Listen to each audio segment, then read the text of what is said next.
Hey guys, thanks for tuning in. We've got a ton going on here at Spirit Blade Productions and Christian Geek Central, including our in-depth Bible study for geeks, movie, game, and other entertainment reviews or commentary, live streams, Christian geek news, original audio dramas, and tons more. And on top of all that, you can become a Spirit Blade insider with an influential voice and get access to exclusive content and rewards. It's your involvement as a patron that will keep all of this going and growing, so I want to thank you for your consideration in that. For more information, please check out our Patreon page through the link below at patreon.com/spiritbladeproductions. Thanks for listening. Well, my editing skills are crap, but can the same thing be said about replicas? Stick around and find out.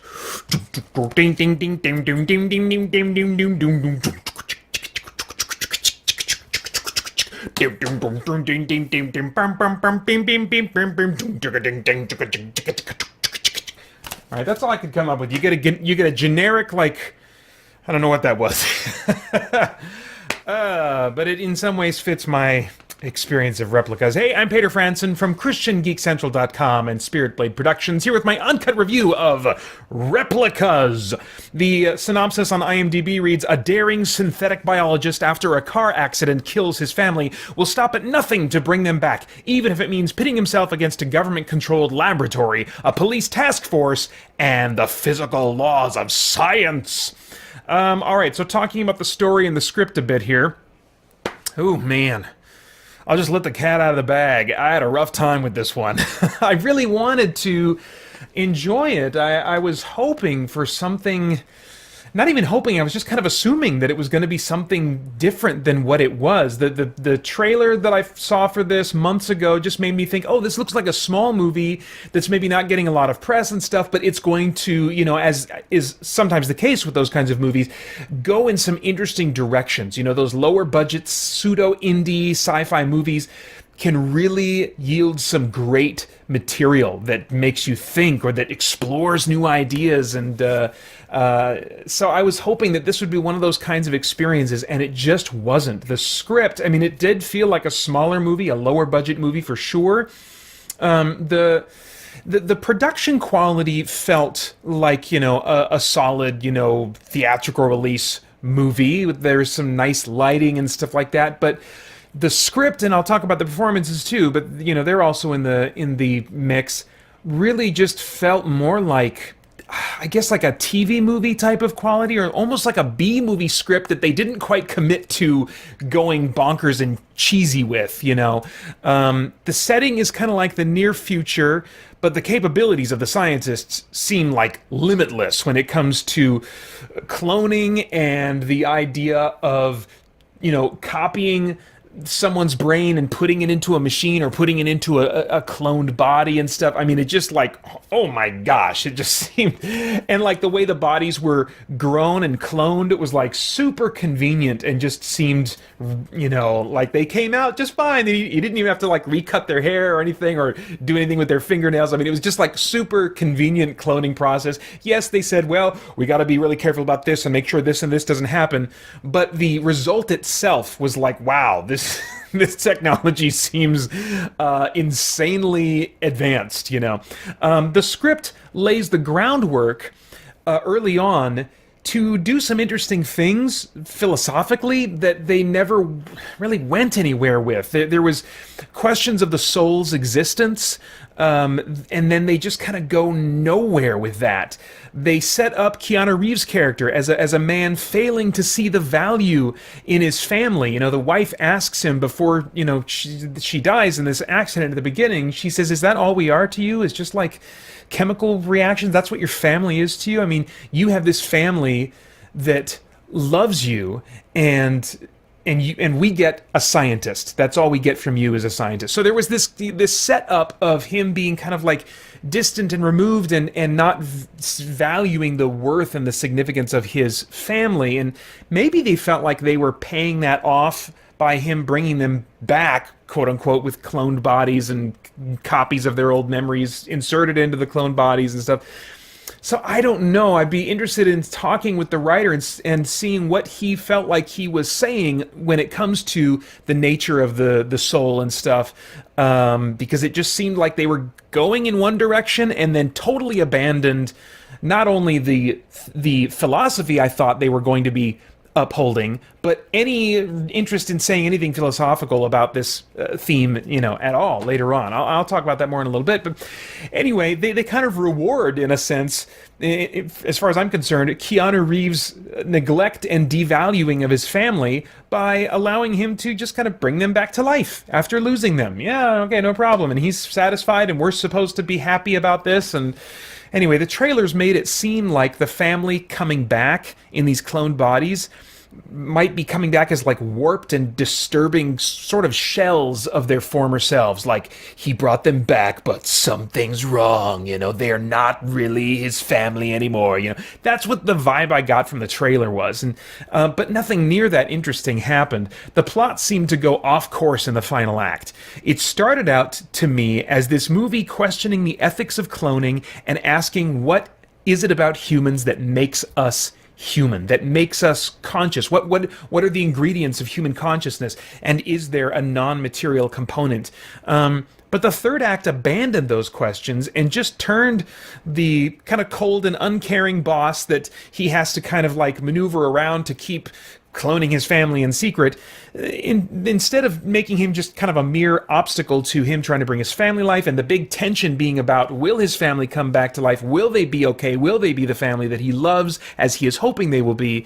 And instead the movie shifts and just turns that a minor annoyance of a boss into like a full-on scheming corporate villain sending goons after his family to kill them and stuff, and they're on the run now, and it's just like, what? The characters also repeatedly failed to display the emotions I would expect given their circumstances.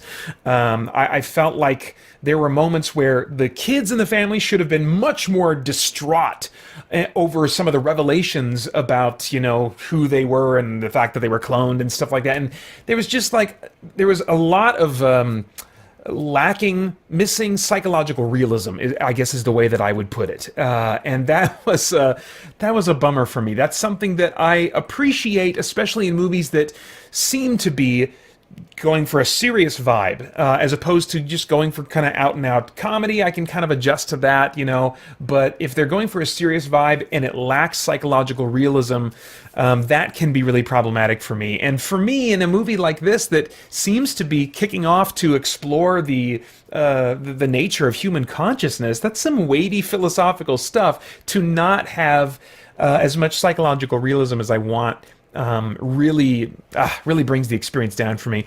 I also saw what I thought were glaring plot holes, specifically related to the limits of the cloning technology. As I mentioned before, the way that they come out of the cloning tanks just seems like super polished and easily done, And at one point, the main character has to make this terrible choice that I won't spoil, for which I thought there was a very obvious solution. I was like, okay, well, if you can't do that now, then just do this later. And da-da-da. I'm just like, why is this big emotional moment where he feels like there's no solution here except these terrible options in front of him? I'm like, to me, there is a really obvious good solution. Everything's going to be fine. Why aren't you thinking about that possibility? And eventually he did, but not until the end of the movie, maybe when they were like, okay, now we're ready for a happy ending. So instead he chose the horrible option, yeah. Anyway, unneeded suffering and tension ensued. As far as the cast goes, the cast has several familiar faces to me who I think are all capable actors based on what I've seen them do in other films and shows and stuff. But something about their deliveries felt frequently wooden to me. I didn't buy, in particular, that this was a family that knew and loved each other. Some of the conversations between the husband and wife characters just felt like, man, did they just meet for the first time 30 seconds before someone said action? I mean, I didn't feel any kind of connection between them, and I think it's above and beyond. I mean, you might say, well, they're supposed to be kind of distant from each other.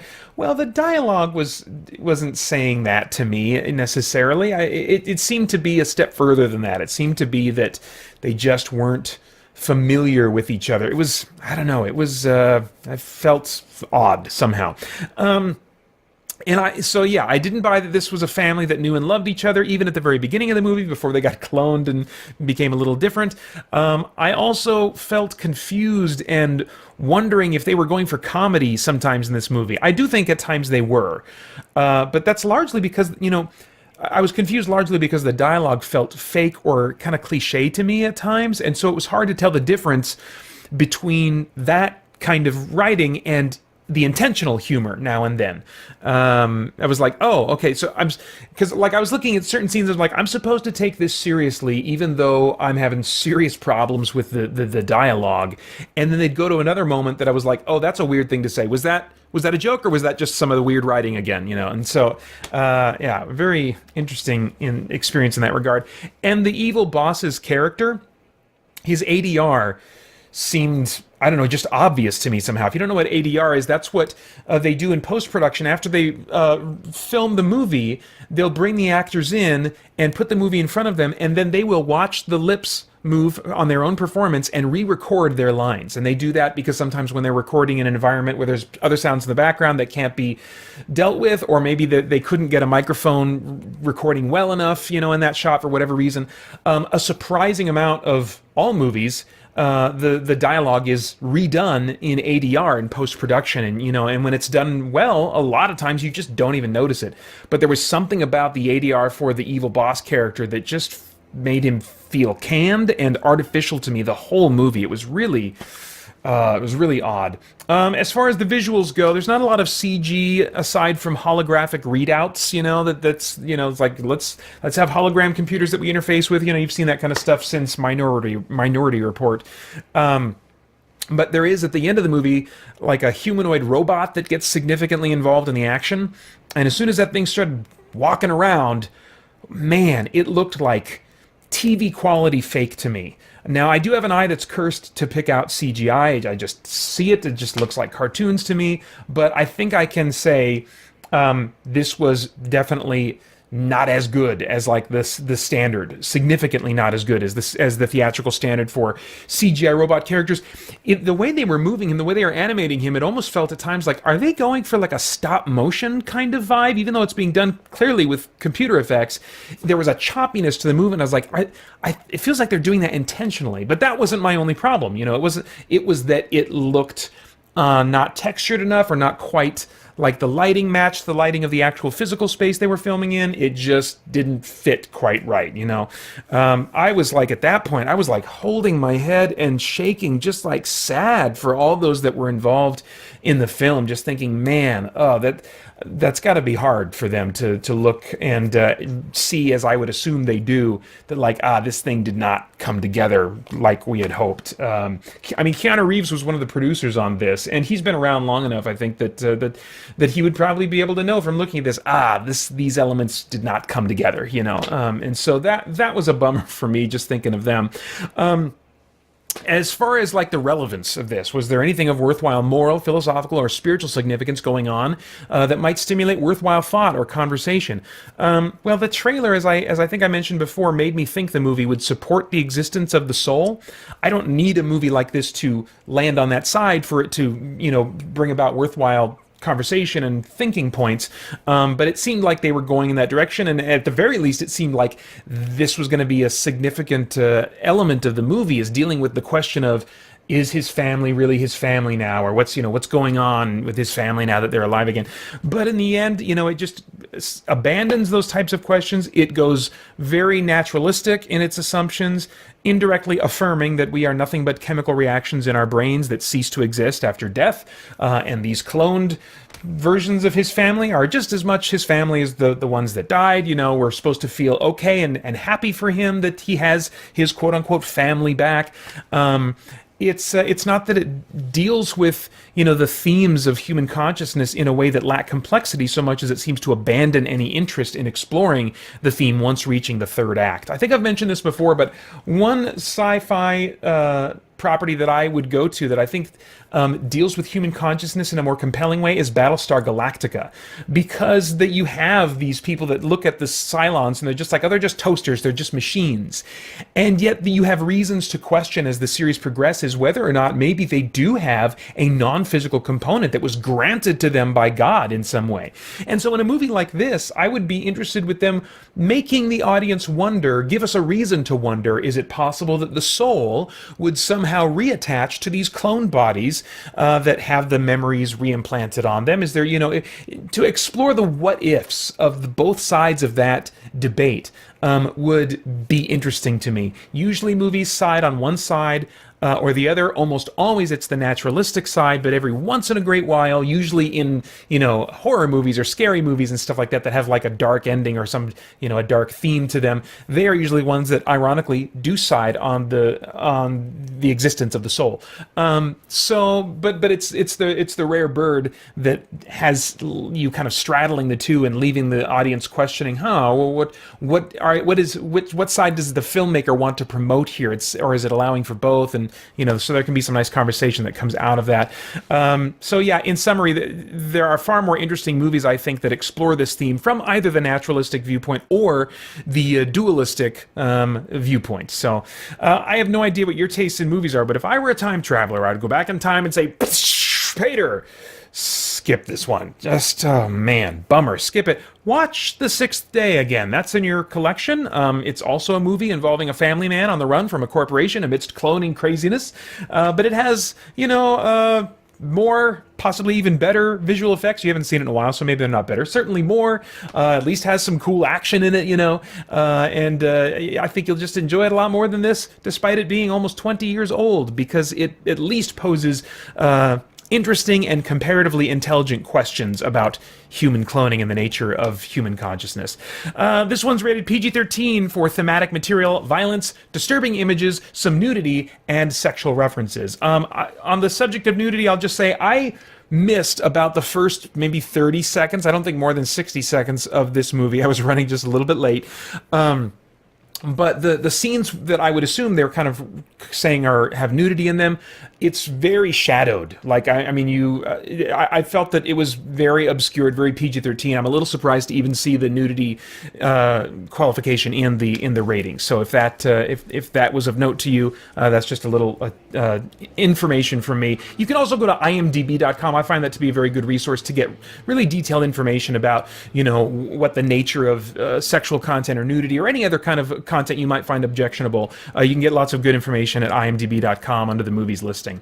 All right, those are my thoughts. I'd love to get yours in the comments below, but first, I've got to celebrate one Aaron Huey, who was the MVP, the top fundraiser for the Extra Life fundraising.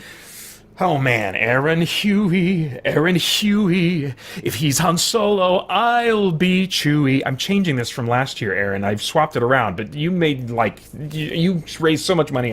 I'll be your Chewie, okay? In fundraising, he's amazing. He's the best, and that's no hooey. How he's done it, how he's won it, makes my brain all sticky gooey. MVP now, yes sirree now, Aaron Huey. I think I'll just keep recycling this song every year that you come out on top on our team, Aaron. Our team for Extra Life back in November raised $1,140.38 for children in serious need of medical care. Wow, great job, everybody on the team. Aaron Huey was our MVP fundraiser, raising $590. That's like just over half of the team total. So that was awesome, Aaron. Thank you so much, and thank you to everybody on the Extra Life team for 2018. Already looking forward to getting ready for Extra Life in 2019. But right now, I'd like to take some time to write a tune for pre-made rhyme. The lyrics kind of never change, but the melody gets rearranged. I'll never know what I'll create to say how much I appreciate Libre, Stefan Kremik, and barbells and joysticks. Thank you for supporting me and SBP and CGC. And now to all who hear this tune, thank you as well. Please come back soon. Want to hear your name in song? Check out our page on Patreon. All right, that's it, guys. Please like, share, subscribe, click that notification bell if you would. Then join us over at christiangeekcentral.com as we continue to geek out and seek the truth. christiangeekcentral.com